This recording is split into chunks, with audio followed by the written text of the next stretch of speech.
El presidente de Rusia ofrece armas a los países de América Latina, Asia y África que compartan ideas con su país, mientras las fuerzas rusas invaden Ucrania y en medio de crecientes tensiones entre el Kremlin y las potencias occidentales. Esos guiños de Vladimir Putin a lo que algunos llaman el sur global se ven correspondidos por lo que parece una actitud más benévola desde esas regiones para juzgar la guerra iniciada por Rusia. Porque mientras Estados Unidos y los países europeos han impulsado duras sanciones contra Moscú y apoyan al gobierno ucraniano con armamento para su defensa, en América Latina la condena ha sido más tibia. En algunos países hay, por el contrario, cierta comprensión con la postura rusa e incluso muestras de apoyo para la invasión.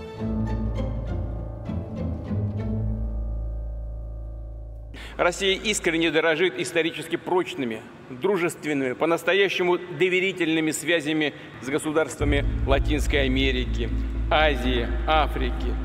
Готова предложить союзникам и партнерам самые современные виды вооружений, от стрелкового до бронетехники и артиллерии, боевой авиации и беспилотных летательных аппаратов. En un foro militar iniciado a mediados de agosto, Putin se dirigía con este ofrecimiento a América Latina, Asia y África.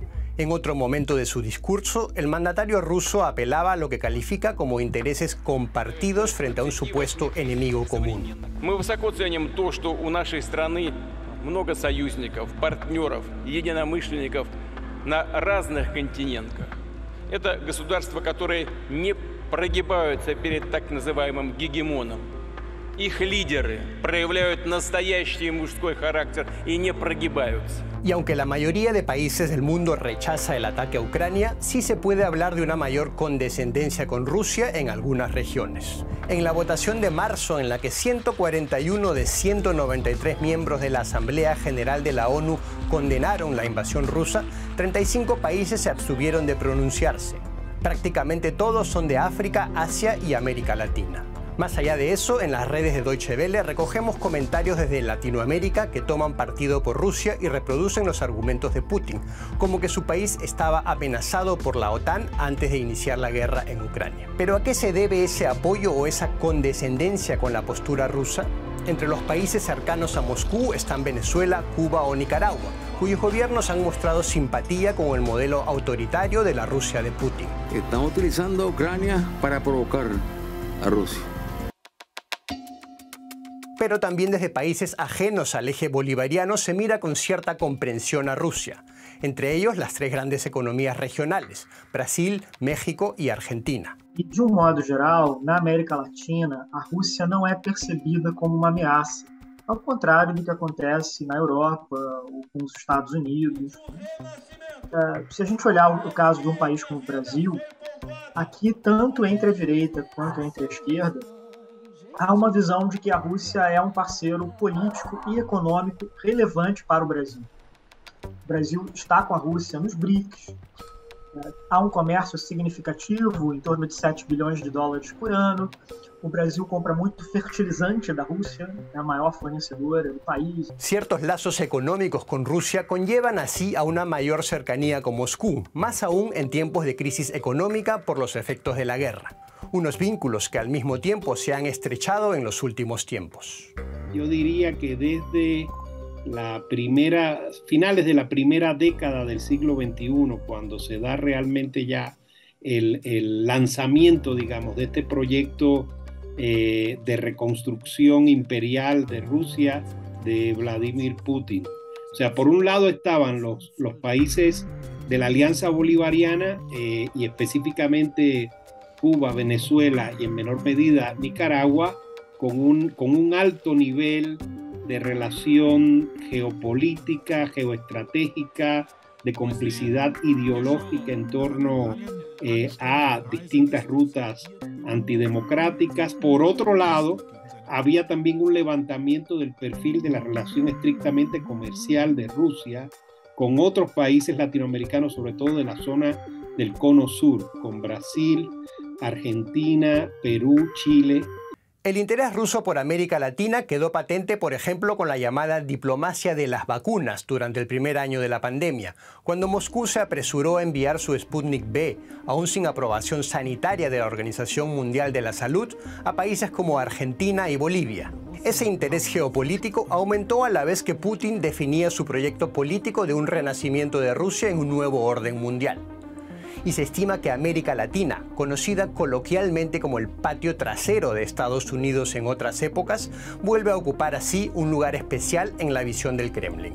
Yo creo que América Latina y el Caribe aparecen en la mentalidad de Putin y del Kremlin como una especie de región análoga a la de la antigua Europa del Este de los socialismos reales. Es decir, Rusia veía esa región como su patio trasero, ¿verdad? El esquema mental que sigue Putin y que sigue el Kremlin es muy parecido al de la Guerra Fría, en condiciones muy diferentes como las que estamos viviendo en la globalización de la posguerra fría de los años 90 para acá. Putin pide un nuevo mundo multipolar apuntando a la supuesta decadencia de Occidente.